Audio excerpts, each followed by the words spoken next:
Class 11th के student ध्यान दें। आज के इस वीडियो में मैं आपको वार्षिक परीक्षा के लिए हिंदी का मॉडल पेपर बताने वाली हूं। तो देखिए अभी हमारे पास आपका मॉडल पेपर आया है, तो इसे अच्छे से देखिएगा और कंप्लीट करिएगा बिना किसी डाउट के। तो देखिए पहला प्रश्न होगा आपका।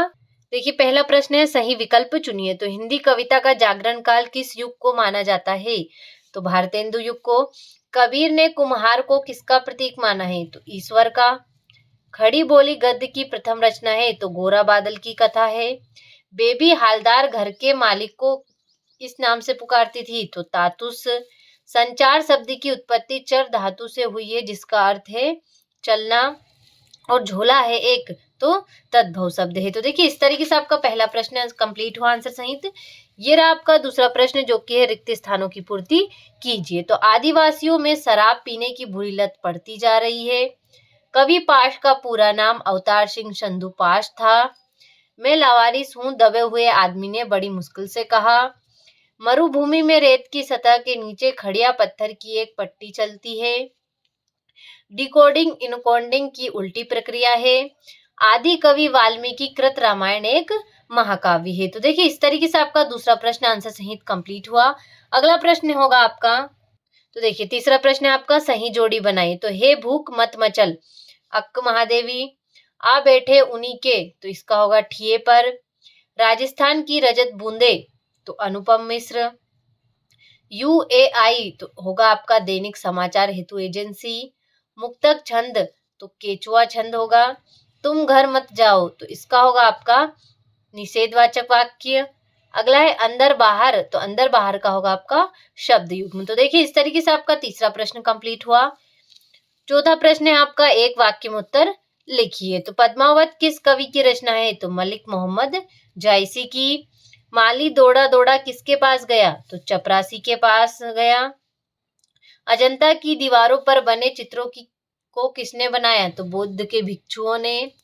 भारत का पहला समाचार वाचक किसे माना जाता है? तो नारद जी को। और किस कवि की पहचान एक बिंबधर्मी कवि के रूप में है? तो शमशेर बहादुर सिंह की। और जहां कारण के होने पर भी कार्य ना हो वह कौन सा अलंकार होता है? तो विशेषोक्ति अलंकार। और दो या दो से अधिक व्यक्तियों के बीच होने वाले संभाषण क्या कहलाते हैं? तो संवाद कहलाते हैं। तो देखिए इस तरीके से आपका चौथा प्रश्न कंप्लीट हुआ। ये रहा आपका पांचवा प्रश्न, पंडित अलोपीदिनी का लक्ष्मी पर अखंड विश्वास न था? तो असत्य होगा। बादलों के घेरे कृष्णा सोबती का कहानी संग्रह है? तो सत्य है। लता के गाने में करुण रस विशेष प्रभावशाली रीति से सशक्त होता है? तो असत्य होगा। टेलीविजन सबसे प्रभावशाली एवं सशक्त संचार माध्यम है? तो सत्य है। करुण रस का स्थायी भाव रति है? तो असत्य होगा।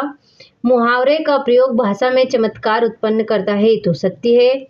भक्ति काल को हिंदी साहित्य का स्वर्णयुग क्यों कहा जाता है?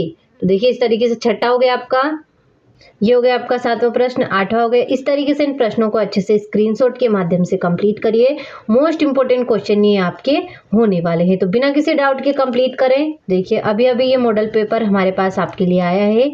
तो देखिए 19वां हो गया आपका, गद्यांश है, इसमें आपको कंप्लीट करना है।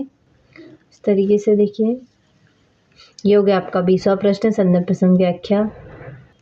21वां हो गया आपका, ये हो गया आपका 22वां और 23वां। तो देखिए इस तरीके से कुल आपको 23 प्रश्न देखने को मिलने वाले हैं। तो अच्छे से स्क्रीनशॉट के माध्यम से इन सभी प्रश्नों को कंप्लीट करिएगा। मोस्ट इंपोर्टेंट क्वेश्चन ये आपके होने वाले हैं।